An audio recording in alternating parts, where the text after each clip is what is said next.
Піл оқиғасы. Адалдықтың жеңер күні де алыс емес. Қағбаға шар тараптан келіп зиярат етушілер күн өткен сайын арта түсті. Қасиетті Қаратастың мұншалықты көп зияратшысы барын қызғанатындар, көре алмайтындар халықтың мұнда келуіне кедергі қоймақ болады. Сондайлардың бірі Хабаш сұлтанының қарамағындағы Иемен әкімі Абраха Әшірам еді. Әбраха Қағбаға келушілердің санын азайту мақсатымен Византия императорының көмегімен алдымен Сана қаласында Көлейс деп аталатын шіркеу салдырады. Алтынмен аптап, күміспен көптеп, дүниенің түкпір-түкпірінен асыл тастар алдырып безендіреді. Мұндай шіркеу бұрын-соңды ешбір жерде болмаған. Шіркеуді әшекейлеп, әрлеп, Әбраха халықтың назарын аударуды көксейді. Сөйтіп, Қағбаға қарай ағылған көпшіліктің сенімін, сүйіспеншілігін жоймақ болады. Шіркеу құрылысы аяқталған сәтте Әбраха Хабаш билеушісінің марапатына ие болу мақсатымен оған былай деп хат жазады. Уа жоғары мәртебелі билеушім, сенің құрметіңе таңғажайып сәулет ескерткішін тұрғыздым. Мұндай құрылысты оған дейін арабтардан да, ажамдардан да ешкім көрмеген. Алайда Әбраханың тыраштануы босқа шашылуы еді. Шіркеудің көз жауын аларлық безендірілуін көру үшін ғана келгендер болды. Келгендердің қай-қайсы да құрылыстың әсемдігіне бас шайқасатында көп аялдамай шығып кете баратын. Ал Қағбаға қарай ағылушылар легі сағат санап арта түсті. Әбраханың Қағбаның беделін түсіру мақсатымен керемет шіркеу салдырғанын арабтар тез-ақ хабардар болады. Оның бұл пиғылы халықтың ашу-ызасын туғызады. Кинана тайпасынан Науфал есімді араб шіркеуді ластап мазақ етуді ойлайды. Бір түні осы оймен шіркеуге барып, ішіне айналасына дәрет сындырады. Ертеңгісін болған жағдайды естіп білген Абраха ашуланып, арабтарға осы қарсыласқан Қағбаның күлін көкке ұшырмасам ба, дейді. Сонан соң Қағбаны құлату үшін Меккеге жорыққа әзірленеді.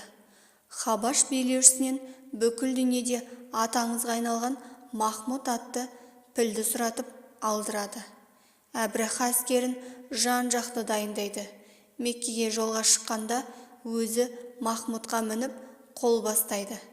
Меккеге жақын келгенде алдын ала жолаушыларын жібереді. Алғаш барғандар Меккеге кірер-кірместен Мұхаммед пайғамбардың атасы Әбділмүтәліптің 200 түйесін Құрайыштар мен жергілікті бір тайпаның бір талай малын алып қояды. Ол кезде Әбділмүтәліп Құрайыш тайпасының басшысы еді. Әбраха Құрайыштықтарға елшісін жіберіп былай дейді: мен сендермен соғысуға келгем жоқ, тек мына Қаратасты құлатуға келдім. Қарсыласпасаңдар, мал жандарыңа титтей де зияным болмайды. Егер Құрайыш тайпасының басшысы менімен шайқасқысы келмесе, қасыма келсін. Әбділмүтәліптің жауабы: біз сенімен шайқасқымыз келмейтіні бір жаратқанға мәлім. Соғысатындай қарулы да емеспіз. Қағба Алланың үйі, оны қиратамын деу де бос әурешілік. Оны бір Алланың өзі қорғамаса, бізде оны қорғайтындай, Әбрахаға қарсы тұратындай күш те жоқ. Осылай деген соң Әбділмүтәліп келген елшімен ілесіп Әбрахаға барады. Әбділмүтәліп келбетті, бойшаң, жарқын жүзді адам. Оны бір көргеннен ақ күліп, қарсы алып, амандық саулық сұрасқан соң, не тілегің бар, дейді Әбраха. Әбділмүтәліп әскерлерін 200 түйемді алып кеткен екен, соны қайтарсаң, дейді. Әбрахаға бұл жауап ұнамайды. Кекесінді түрде, сені бір көргенде арыдан ойлайтын ір адам деп қалып едім. Мына сөзіңе қарағанда жаңылысқан болуым керек. Мен ата-бабаңнан мирас боп келе жатқан құтты дүниені, Қағбаны қиратайын деп келсем, сен оны ысырып қойып 200 түйеңді түгендедің, деді. Әбділмүтәліп Әбраханың зілді кекесініне мән берместен, мен өз түйелерімнің ғана иесімін. Қағбаның иесі құдіретті қорғаушысы бар. Әрине, оны қорғап қалады, дегенде Әбраха ашуға мініп, маған қарсы келіп, оны ешкім де қорғай алмайды, деп айқайлайды. Әбділмүтәліп бұл жолы да түк болмағандай, оған менің еш қатысым жоқ, дейді тағы да. Әбраха ақырында Әбділмүтәліптің түйелерін қайтарып береді. Әбділмүтәліп Меккеге қайтып келіп, болған оқиғаны құрайыштықтарға баяндайды.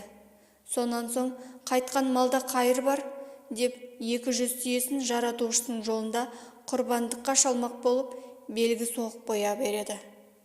Әбділмүтәліп Әбраханың әскерлерінің зұлымдығынан сақтану үшін халқын жинап, уақытша Меккеден кетулерін талап етеді.